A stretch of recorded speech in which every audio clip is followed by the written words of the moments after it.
엄마의 미싱 소리. 1970 창신동 청춘 보고서. 제1부 서울 상경. 눈물의 평화시장 다락방. 호랑이 담배 피우던 시절 같다고요? 아니에요. 그때가 바로 우리들의 20살이었습니다. 20살. 지금 애들은 뭐든 할 수 있는 나이라고 하지만 우리 20살은 말 그대로 생존이었죠. 지금도 가끔, 아주 가끔 밤잠을 설칠 때 그 아득한 미싱 소리가 귓가에 맴돌아요. 드르륵 드르륵 드르륵. 그 소리만 들으면 제 이름 석자를 잊은 채 살던 1970년 서울 창신동 그 좁디 좁은 쪽방의 냄새까지 생생하게 올라옵니다.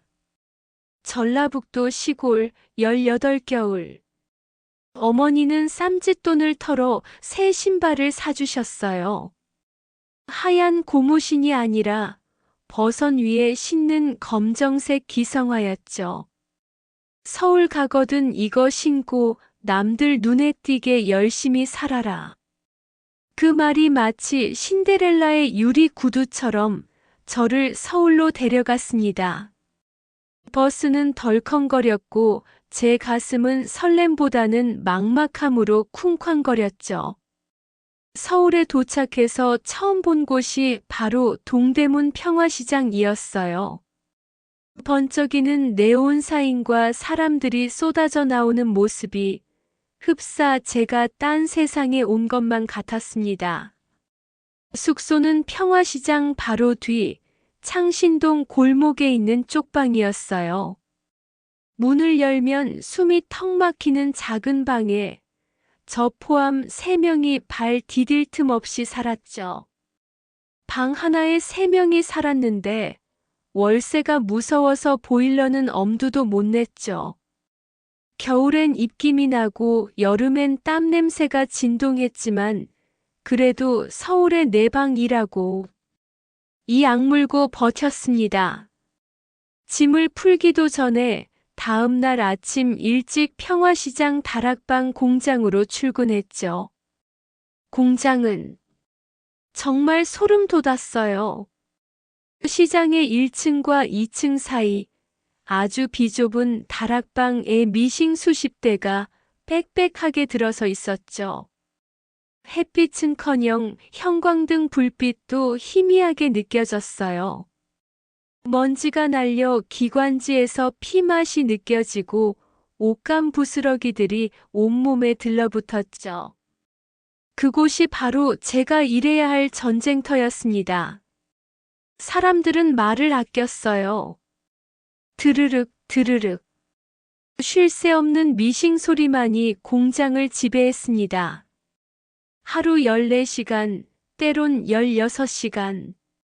해가 떴는지 졌는지 알 수도 없었습니다. 제 일은 시약이라고 했어요. 미싱사가 옷을 만들면 그걸 다림질하고 실밥을 정리하고 포장하는 일이었죠. 손이 아파서 밤에 잠을 설치는 건 기본이었어요. 허리가 부러질 듯 아팠지만 제일 무서운 건 배고픔이 아니라 시간이었어요. 잠시 쉴 틈도 없이 일하고 해가 지면 쪽방으로 돌아가서 쓰러져 잠드는 생활의 반복. 나의 미래는 대체 뭘까? 20살의 저는 그 질문을 할 힘조차 없었습니다. 그러다 미스 김을 만났어요. 옆 라인의 시약이었죠. 저보다 2살 많았는데 유난히 눈빛이 반짝였던 언니였죠. 제가 혼자 울고 있을 때 미스 김이 제 손에 몰래 쪽지 하나를 쥐어줬어요. 우리 저녁에 같이 야학에 가보지 않을래? 야학? 그때까지만 해도 제게 배움은 이미 끝난 사치였는데 미스 김은 말했어요. 순영아, 우리 몸은 묶여 있어도 우리 머리는 자유로워야지. 그래야 이 다락방에서 숨이라도 쉬고 살지 않겠니? 그 말이 제 가슴을 때렸습니다. 지독하게 고단했던 1970년 창신동의 겨울. 저는 그 작은 쪽지 하나로 처음 희망이라는 걸 품게 되었습니다. 그래요. 저희는 단순히 돈을 벌기 위해 일했던 게 아니었어요. 시골에 계신 어머니를 위해서, 그리고 인간다운 삶을 위해서. 제2부 14시간 노동 후 등잔 밑에서 핀 청춘의 배움과 비밀 연애. 지난주 미스 김 언니가 저한테 건네준 야학 쪽지 기억나세요? 그때 제 인생에 아주 작은 틈이 생겼습니다. 그 틈 사이로 햇빛 대신 배움이라는 빛이 들어왔죠. 18살 순영이가 다시 펜을 잡을 수 있었던 건 그 암흑 같던 다락방 미싱 소리가 절망만은 아니었기 때문이에요. 우리는 낮에는 기계처럼 일했지만 밤에는 사람이 되려 했습니다. 야학은 대단했어요. 낮에 14시간 넘게 허리가 부러지도록 일한 사람들이 저녁밥을 대충 때우고 그 작은 교실에 모였죠. 좁은 책상에 옹기종기 앉아 땀 냄새와 먼지 냄새를 풍기면서도 눈빛만큼은 이 세상 그 누구보다 간절했습니다. 한글을 깨우치려는 언니, 오빠들, 검정고시를 준비하는 친구들, 그리고 저처럼 노동법을 배우려는 사람들. 그때 알았어요. 우리만 이렇게 사는 게 아니구나. 미스 김 언니는 제가 야학에 적응할 수 있도록 많이 도와줬어요. 특히 노동조합이나 산업선교회에서 진행하는 소모임은 제 시야를 확 넓혀줬죠. 노동법을 배운다는 건 단순히 돈을 더 받는 방법을 아는 게 아니었어요. 우리가 이 사회에서 인간으로서 어떤 권리를 가졌는지 알게 되는 과정이었죠. 전태일 열사의 이야기도 그때 들었습니다. 근로기준법을 준수하라. 그 외침이 냄새나고 좁은 다락방에서도 희미하게 울려 퍼지는 것 같았어요. 고단함 속에서도 청춘은 피어나는 법이죠. 저는 공장의 미싱사 재혁 씨와 눈이 맞았습니다. 미싱사들은 주로 남자였는데 옷의 핵심 부분을 책임지는 사람들이었어요. 재혁 씨는 저보다 4살 위였는데 어찌나 손이 빠르고 재단이 정확하던지 그의 미싱 소리는 다른 기계 소리보다 유난히 리듬감이 좋았어요. 늘 기름때 묻은 작업복을 입었지만 퇴근 후 야학에 가면 왠지 모르게 깔끔하고 반듯해 보였죠. 저희가 연애할 시간이 어디 있었겠어요? 퇴근하면 새벽 1시 쪽방에 가서 쓰러지기 바빴는데 그래서 저희는 비밀 연애를 했습니다. 주된 교제 장소는 쪽방 근처의 문방구 앞이었어요.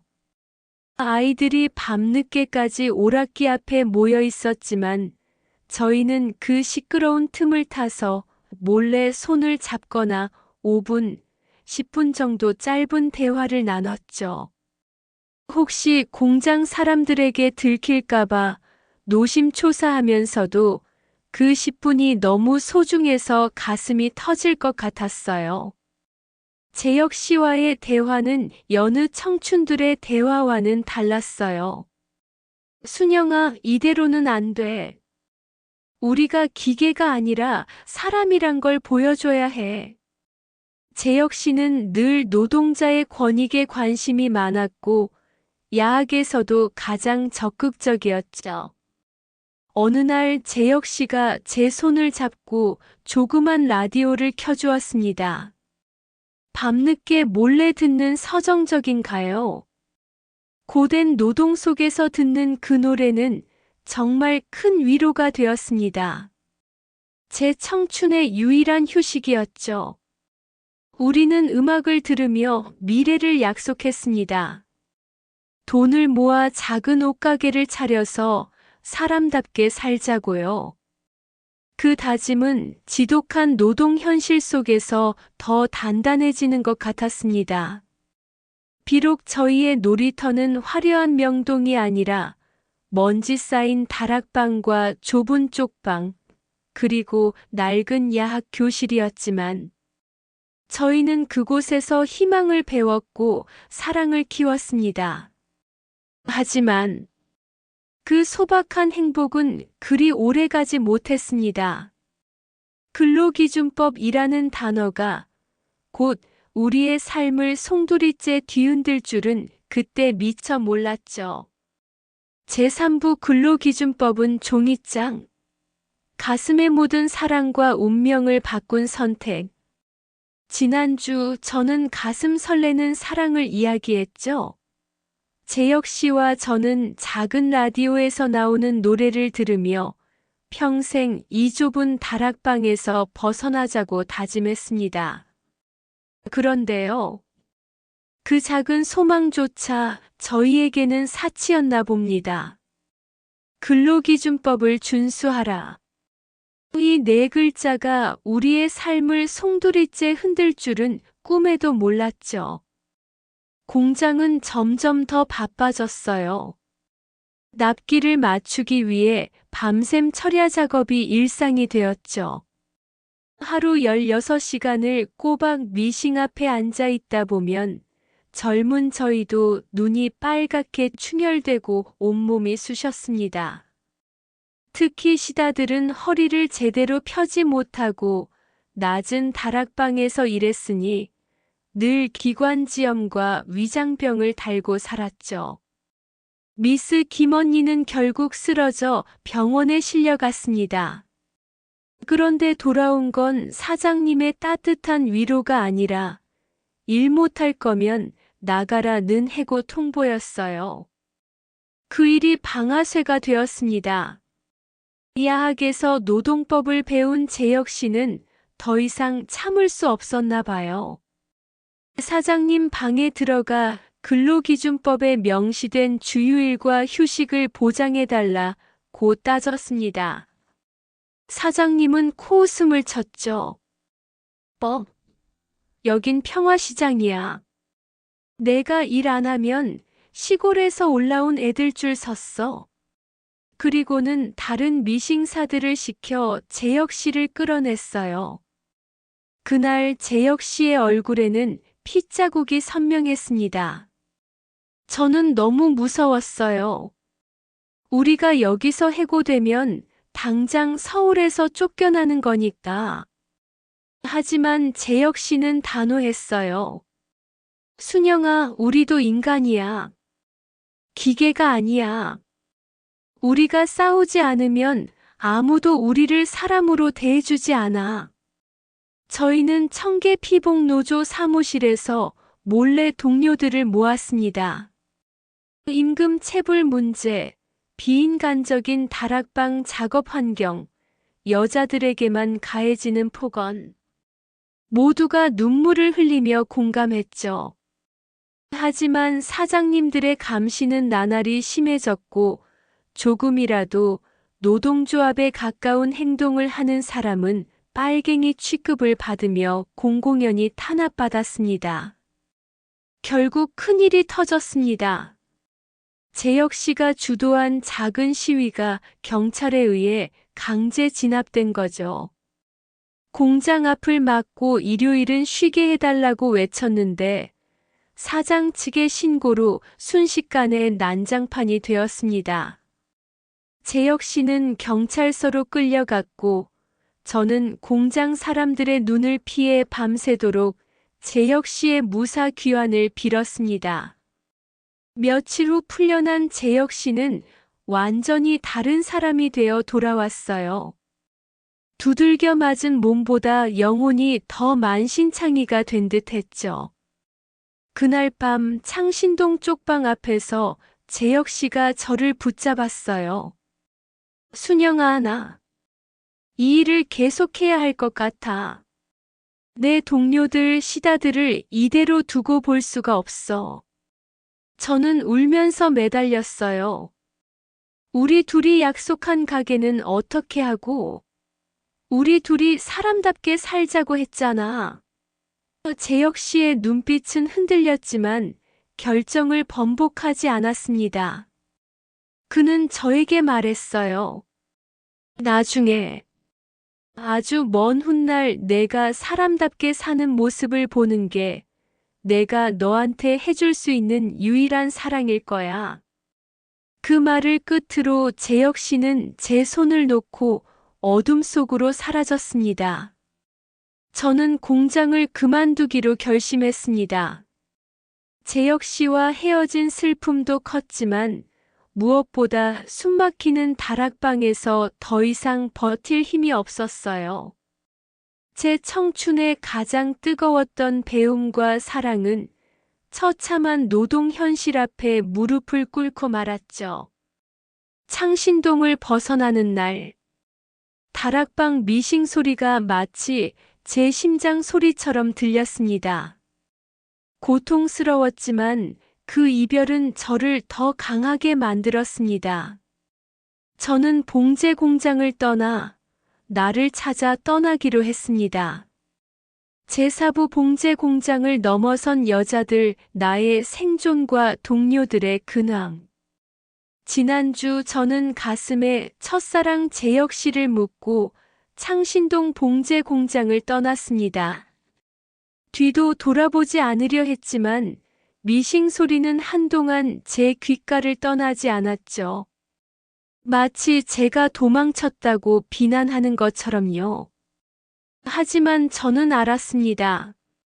이 지긋지긋한 다락방을 벗어나야 비로소 인간다운 삶을 시작할 수 있다는 것을요. 공장을 나온 20살의 저는 정말 막막했습니다. 가진 것은 몸뚱이 하나와 야학에서 배운 글자 몇 개가 전부였죠. 창신동을 벗어나 간 곳은 청량리 시장 골목이었습니다. 이번엔 주방 보조일이었죠. 봉제 공장이 미싱먼지와의 싸움이었다면 주방은 뜨거운 불과 기름과의 싸움이었습니다. 새벽부터 밤늦게까지 그릇을 닦고 쌀을 씻고 식당 마루를 닦았습니다. 그래도 감사했어요. 봉제 공장처럼 숨막히는 다락방이 아니라 천장이라도 높은 곳에서 일할 수 있었으니까요. 주방에서 1년 다음은 시내버스를 타는 버스 안내양도 해봤어요. 오라이, 오라이. 버스 뒤쪽에 매달려 승객들을 안내하고 차비를 받는 일이었죠. 사람들이 저를 오라이 공순이라 부르며 무시할 때도 많았지만 저는 괜찮았습니다. 좁은 버스 안이었지만 그래도 매일 서울의 새로운 풍경을 볼 수 있었으니까요. 그 거친 외침 속에서 저는 세상을 향해 스스로를 외치는 법을 배웠습니다. 제가 선택한 일터에서 저는 조금씩 여공이 아닌 순영이라는 제 이름을 되찾아가고 있었죠. 그렇게 10여 년의 세월이 흘러 저는 결혼을 하고 작은 가게를 꾸려 아이를 낳았습니다. 그리고 문득 창신동 동료들이 궁금해졌습니다. 미스 김 언니, 그리고 재혁 씨는 어떻게 되었을까? 수소문 끝에 동대문 인근에서 여전히 봉제 일을 하는 친구 경자를 만났습니다. 경자는 평생 봉제를 놓지 않았더군요. 허리가 굽고 눈이 침침해졌지만 자기 손으로 밥벌이를 하는 것이 가장 행복하다고 했습니다. 또 한 명의 동료 영애는 완전히 다른 인생을 살고 있었습니다. 영희는 공장을 그만두고 미싱 기술을 살려 작은 옷가게를 시작했는데 동대문 상인들에게 인정받아 지금은 번듯한 의류도매 사장님이 되어 있었습니다. 저희를 처음 만났던 창신동 골목과는 상상도 할 수 없는 성공이었죠. 영희는 저에게 말했어요. 순영아, 우리 그때 죽어라 일했던 손기술, 그게 결국 우리를 먹여 살린 거야. 그때의 고통이 오늘의 자산이 된 거지. 하지만 제가 가장 궁금했던 사람은 바로 재혁 씨였죠. 혹시나 그가 꿈꿨던 노동운동을 계속하고 있을까? 아니면 저처럼 평범한 삶을 살고 있을까? 경자에게 조심스럽게 물어보니 경자는 고개를 떨구었습니다. 재혁 씨는 공장을 떠난 지 얼마 되지 않아 노동운동과 관련된 일로 크게 다쳤다는 소문이 돌았다고 했습니다. 그 후로 소식이 완전히 끊겼다는 이야기만 들을 수 있었습니다. 저는 아무 말도 할 수 없었어요. 제가 그의 곁을 떠난 것이 혹시 그의 삶을 더 힘들게 만든 것은 아니었을까 하는 회한이 밀려왔죠. 경자와 영희, 그리고 재혁 씨의 이야기를 들으며 저는 깨달았습니다. 우리의 청춘은 모두 달랐지만 단 하나의 공통점이 있었습니다. 바로 포기하지 않았다는 것. 좁은 다락방에서 시작된 우리의 고통과 노동은 우리를 기계가 아닌 생존력 강한 사람으로 만들어 주었습니다. 버스 안내양을 했던 그 외침처럼 세상 속에서 저희 스스로 길을 찾아 나섰죠. 재호북 고맙다. 나의 1970년 다시 찾은 창신동과 엄마의 미싱 소리. 어느덧 제가 60대가 되었습니다. 앙칼지게 오라이를 외치던 안내양 순영이가 지금은 손주 녀석들에게 사랑한다 속삭이는 할머니가 된 거죠. 지난주 첫사랑 재혁 씨의 소식을 듣고 마음이 많이 아팠습니다. 하지만 이제야 깨닫습니다. 우리 모두는 각자의 방식으로 1970년 창신동을 떠났고 또 각자의 자리에서 가장 치열하게 살았다는 것을요. 저는 이제 그 시절의 화해를 청하고 싶습니다. 얼마 전 딸아이와 함께 창신동 골목을 다시 찾았습니다. 40년 만이었을까요? 세월의 때가 많이 묻었지만 좁고 구불구불한 골목길은 그대로더군요. 그때의 쪽방촌 자리는 빌딩이 들어서기도 했고 여전히 낡은 건물에서는 드르륵, 드르륵 미싱 소리가 끊이지 않고 흘러나왔습니다. 창신동은 여전히 봉제 산업의 중심지로 남아 있었어요. 하지만 그때와는 달랐죠. 다락방은 사라졌고 노동 환경도 많이 개선되었으니까요. 딸아이가 제게 물었습니다. 엄마, 이 좁은 곳에서 어떻게 하루 16시간씩 일했어? 지금 생각하면 너무 억울하고 분하지 않아? 저는 딸의 손을 잡고 그 옛날 미스김 언니와 제가 야학을 다니던 길, 그리고 재혁 씨와 몰래 만났던 문방구 앞을 보여주었습니다. 그리고 말해줬죠. 억울하지 않다고 하면 거짓말이지. 하지만 그 억울함만 있었던 건 아니야.